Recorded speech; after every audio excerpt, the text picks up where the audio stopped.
اعوذ باللہ من الشیطان الرجیم بسم اللہ الرحمن الرحیم۔ اللہ کے بابرکت نام سے شروع جو بڑا مہربان نہایت رحم والا ہے۔ دوستو، آج کی ویڈیو میں آپ کو خوش آمدید کہتے ہیں۔ آج کا ہمارا واقعہ ہے طالوت کی بادشاہی۔ بنی اسرائیل کا نظام یوں چلتا تھا کہ ہمیشہ ان لوگوں میں ایک بادشاہ ہوتا تھا جو ملکی نظام چلاتا تھا، اور ایک نبی ہوتا تھا جو نظام شریعت اور دینی امور کی ہدایت و رہنمائی کیا کرتا تھا۔ اور یوں دستور چلا آتا تھا کہ بادشاہی یہود و ابن یعقوب علیہ السلام کے خاندان میں رہتی تھی، اور نبوت لاوی بن یعقوب علیہ السلام کے خاندان کا ترہ امتیاز تھا۔ حضرت شمویل علیہ السلام جب نبوت سے سرفراز کیے گئے تو ان کے زمانے میں کوئی بادشاہ نہیں تھا، تو بنی اسرائیل نے آپ سے درخواست کی کہ آپ کسی کو ہمارا بادشاہ بنا دیجئے۔ تو آپ نے حکم خداوندی کے مطابق طالوت کو بادشاہ بنا دیا، جو بنی اسرائیل میں سب سے زیادہ طاقتور اور سب سے بڑا عالم تھا، لیکن بہت ہی غریب و مفلس تھا۔ چمڑا پکا کر یا بکریوں کو چرواہی کر کے زندگی بسر کرتا تھا۔ اس پر بنی اسرائیل کو اعتراض ہوا کہ طالوت شاہی خاندان سے نہیں ہے، لہذا یہ کیوں کر اور کیسے ہمارا بادشاہ ہو سکتا ہے؟ اس سے زیادہ تو بادشاہت کے حقدار ہم لوگ ہیں، کیونکہ ہم لوگ شاہی خاندان سے ہیں۔ پھر طالوت کے پاس کچھ زیادہ مال بھی نہیں ہے۔ ایک غریب و مفلس انسان بھلا تخت شاہی کے لائق کیوں کر ہو سکتا ہے؟ بنی اسرائیل کے ان اعتراض کا جواب دیتے ہوئے حضرت شمویل علیہ السلام نے یہ تقریر فرمائی کہ ترجمہ کنز ایمان، فرمایا اسے اللہ نے تم پر چن لیا اور اسے علم اور جسم میں کشادگی زیادہ دی، اور اللہ اپنا ملک جسے چاہے دے، اور اللہ وسعت والا علم والا ہے۔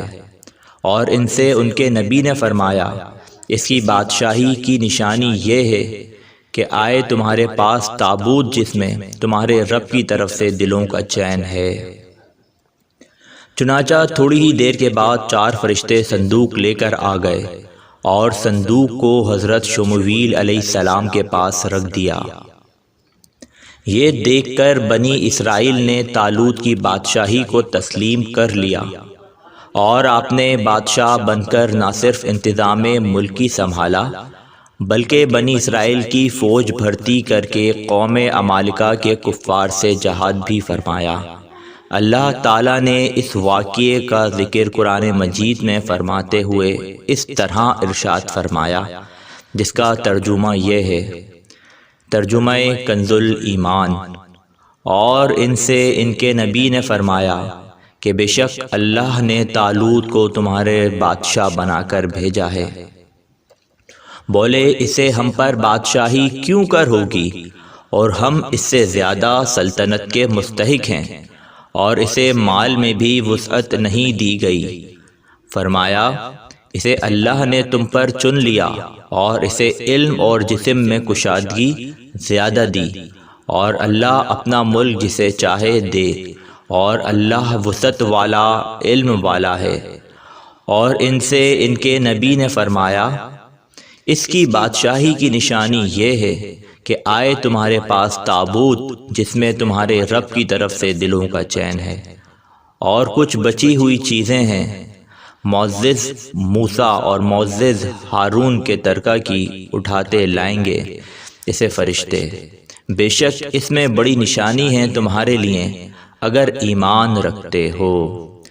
اس واقعے سے ہمیں درس ہدایت یہ ملتا ہے، اس واقعے سے جہاں بہت سے مسائل پر روشنی پڑتی ہے، ایک بہت ہی واضح درس یہ ملتا ہے کہ اللہ تعالیٰ نے فضل اور اس کی نوازش کی کوئی حد نہیں ہے۔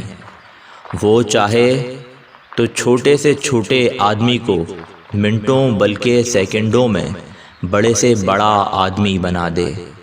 دیکھ لو حضرت طالوت ایک بہت ہی کم درجے کے آدمی تھے، اور اتنے مفلس تھے کہ یا تو دیگر تھے جو چمڑے کو دباغت دے کر اپنی روزی حاصل کرتے تھے یا بکریاں چرا کر اس کی اجرت سے گزر بسر کرتے تھے، مگر لمحے بھر میں اللہ تعالیٰ نے انہیں صاحب تخت و تاج بنا کر بادشاہ بنا دیا۔ دوسرا، اس واقعے سے اور قرآن مجید کی عبارت سے معلوم ہوا کہ جسمانی توانائی اور علم کی وسعت بادشاہی کے لیے مالداری سے زیادہ ضروری ہے، کیونکہ بغیر جسمانی طاقت اور علم کے نظام ملکی کو چلانا اور سلطنت کا انتظام کرنا تقریباً محال اور ناممکن ہے۔ اس سے ظاہر ہوا کہ علم کا درجہ مال سے بہت بلند تر ہے۔